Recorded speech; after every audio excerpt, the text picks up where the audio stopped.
bed. No way could the devil find room in here, she said. We loved the way she lit up every room. Her voice had that Lauren Bacall boom. With twinkling sky blue eyes and smiling face, this lady too had a heart of gold and depth and grace.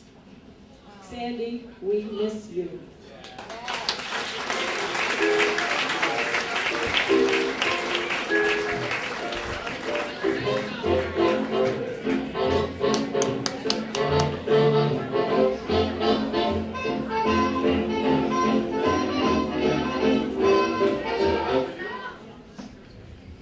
Frank Laughlin, how do we remember you? A wonderful, wonderful friend, and the ultimate party host. The windmill, and so forth. And the spreadsheet meister. He had a spreadsheet for everything.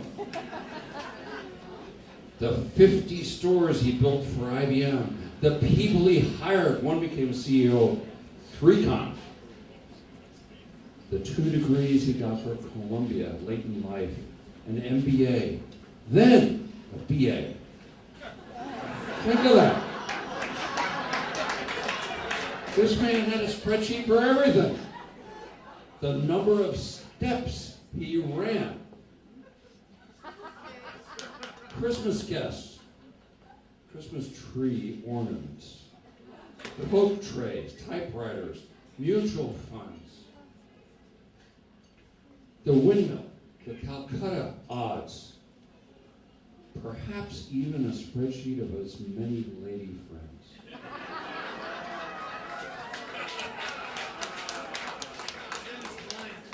Frank, we miss you and your spreadsheets. What a guy.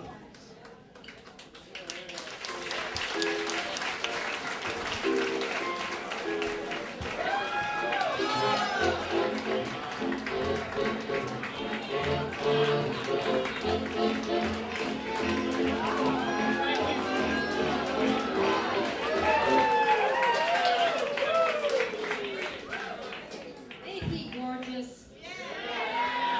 Oh my God, when I first met Dean Monroe, I thought he was the ultimate superhero. He was tall and handsome and strong and athletic, and he had a grin from here to here, and as I got to know him, as I guess we all did, he proved to be a lot more than just that. He was a true friend, he was earnest, kind, always willing to go the extra mile. A lot of fun to be with, and a magnet for people wherever he went, both men and women, unbelievably so. When we were planning this segment of the evening, Albert said to me, you know, Dean must have had an unerring sense of radar about when the camera was about to be focused on him, because he's smiling in all of these photos. And I said, no, Albert, he always smiled. That great, great, wonderful, gorgeous smile. And Dean, we miss you incredibly. I just have always, unbelievably. I'm going to turn this over to Ed Olson, who also has a few words to say.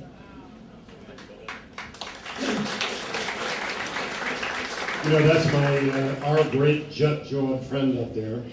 And coming over here, I tried to think about what the conversation must have been like between Dean and St. Peter when he got up there.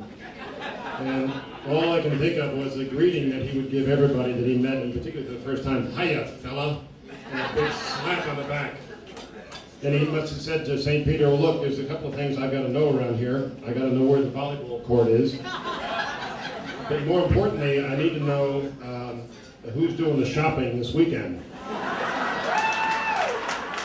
Because he said, what I want you to do, and you have to understand a couple things, St. Peter, I'm going to invite a few more people back to the house than you were expecting.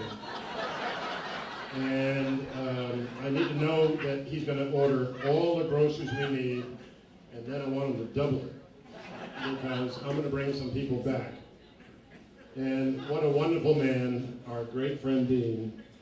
And all I can say is, you know, we're all going there, and when you get up there, ask for Dean. Because I tell you, You'll have a great meal, there'll be plenty of food, and wonderful friendship.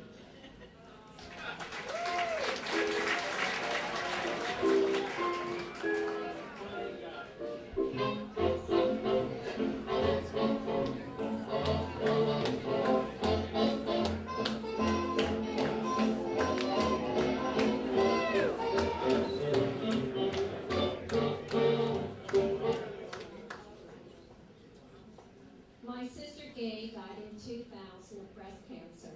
She was my best friend, but I was looking around tonight and I think almost all of her best friends are here.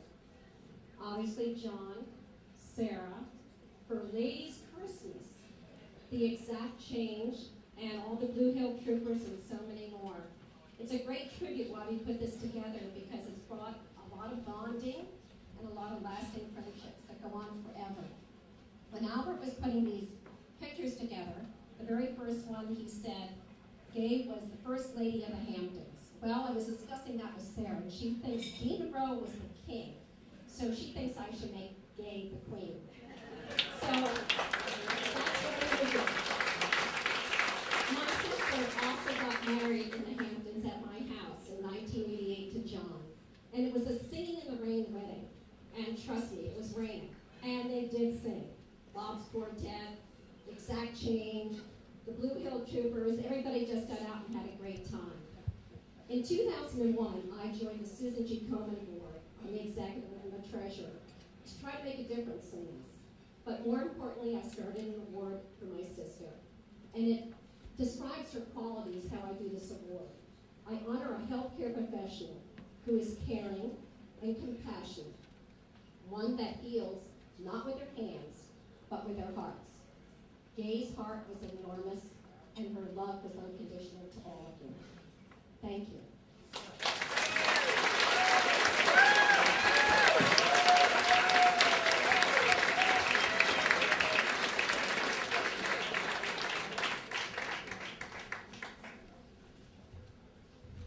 Well, it's not quite over yet. Joe Justine and, are we ready? Joe Justine and Bert Tanner covered another era. They covered the era of the early 70s. The early 70s, we only had 8mm film and slides. There was no sight, sound, and video. So we put a little thing together. Thank you, Joe.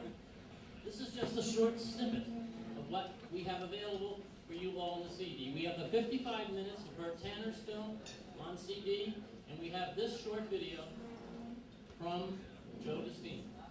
Go, Guillermo.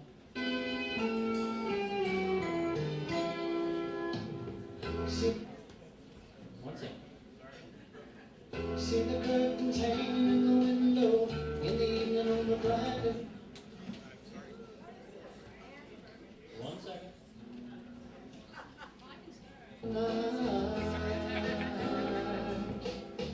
Then a light is shining through the window, let me know everything's alright.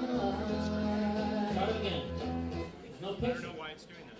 I don't know why it's doing that. Sorry. Sight, sound, and video with no sight.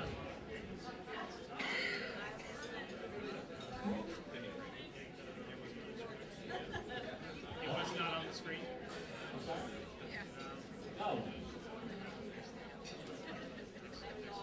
And then we're going to join with a very special edition of the Agadoo, and that'll be it. So if my friends would start to mosey out, we're ready to go. Well, Albert said that, by the way, has anybody even tried to call him Al yet? Don't. But Albert asked me to say, are we going to do this now?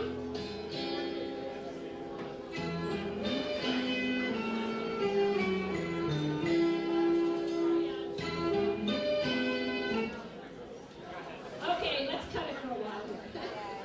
So anyhow, Albert said I had to think of something very humorous about my sister to lead into the next act, and I said, oh, great. So of course, who do I call upon? Carol Davis. And I said, Carol, what do you think about when you think about my sister that's funny? And she goes, and I go, what is that? And she goes, that's gay dancing. Well, American Bandstand never asked her to be on it. But now her friends, the exact change, are going to come up and sing, and then we are going to